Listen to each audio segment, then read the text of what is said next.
안녕하세요. 강남 YK병원 신경외과 전문의 공성주입니다.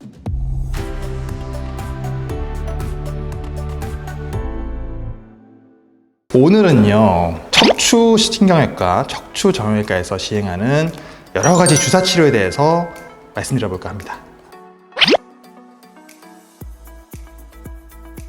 주사치료 경험 있으신 분들 많이 있으실 텐데요. 일단 어떤 주사가 있고 어떤 경우에 이 주사치료를 하고 이 주사치료를 하면 또 어떤 효과가 있는지, 주사를 맞을 때 주의사항은 어떤 게 있는지, 주기는 어느 정도까지 치료를 기간 동안 해야 되는지, 이런 것들에 대해서 쭉 말씀을 드려볼게요. 자, 주사치료 가장 많이 들어보신 주사치료 뭐예요?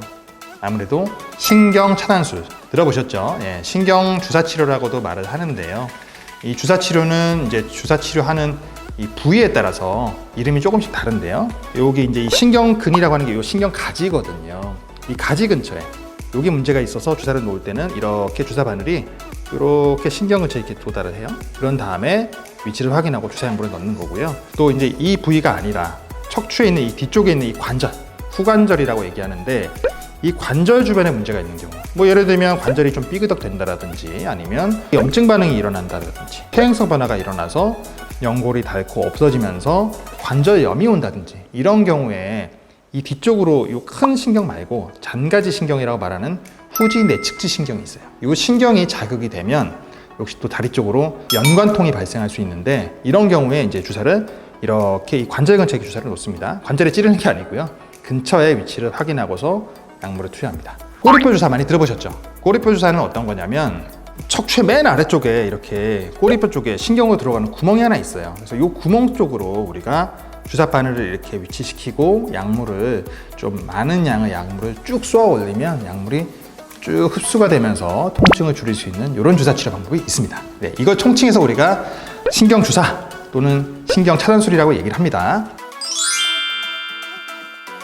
신경 차단술에 이제 대해서 말씀을 드렸는데, 치료는 얼마나 자주 어느 정도 받아야 되느냐. 주사 치료의 간격은요, 최소 1주 정도 간격을 두고서 맞으셔야 돼요. 1주 정도 간격으로 3번에서 4번 정도 시행해보자라고 합니다. 주사 치료를 한 3번 정도 했는데도 증상 호전이 별로 없다라고 하면 시술이라든지 수술적인 치료로 넘어가야 됩니다. 만약 그렇지 않고 효과가 있는데 효과가 좀 기간이 좀 짧다, 이런 경우에는 주사 치료를 좀 반복적으로 해볼 수는 있는데, 문제는 주사 치료를 반복적으로 하면 스테로이드를 계속 써야 되잖아요. 그래서 이런 경우에 PDRN이라고 하는 면허의 정액에서 추출한 DNA 분절이거든요.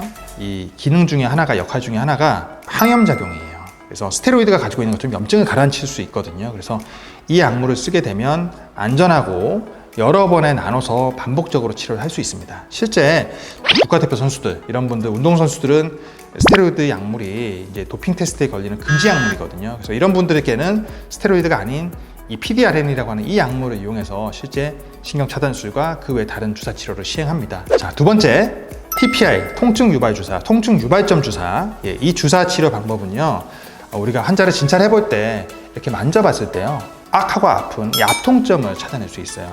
이 특정 부위에 압통이 있는 경우인데요, 통증 유발점에는 이 타우트 밴드라고 하는 특수한 이 딱딱하고 긴장된 끝 모양의 부위가 있어요. 그 부위를 우리가 주사 바늘로 찌르고 약물을 투여하거든요. 이렇게 되면 이 근육통이 완화가 됩니다. 그리고 세 번째, 프롤러 주사. 네, 많이 들어보셨을 거예요. 프롤러 주사라고 하면 우리가 인대 강화 주사 또는 인대 증식 치료 또는 주사라고 얘기를 하고요. 척추에 이 손상되어 있는 인대나 건이 뼈에 부착되는 부위에 이제 이 주사 약물을 고농도의 포도당 그리고 국수 마취제를 주사를 하게 돼 있는데요.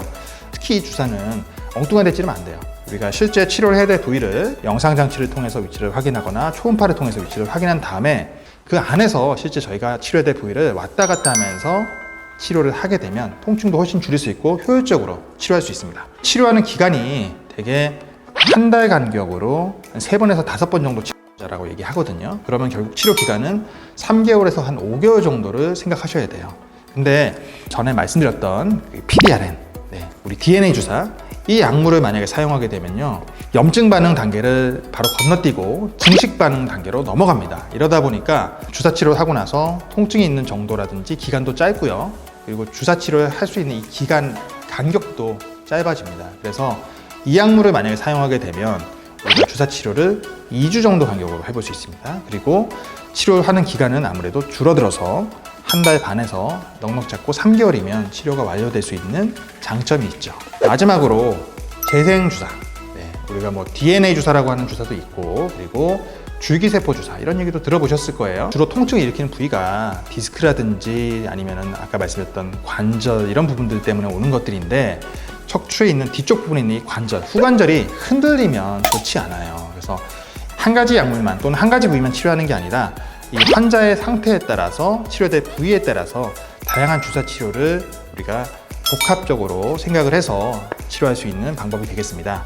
그 대표적인 약물로 PDRN, 아까 말씀드린 DNA 주사, 이 약물과 그리고 그 혈소판에서 추출한 말초혈액 내의 줄기세포 성분, 이 약물을 우리가 척추의 뒤쪽 부분에 있는 후관절 근처에 약물을 투여를 하게 되면요, 그 주변에 있는 조직이 재생될 수 있습니다.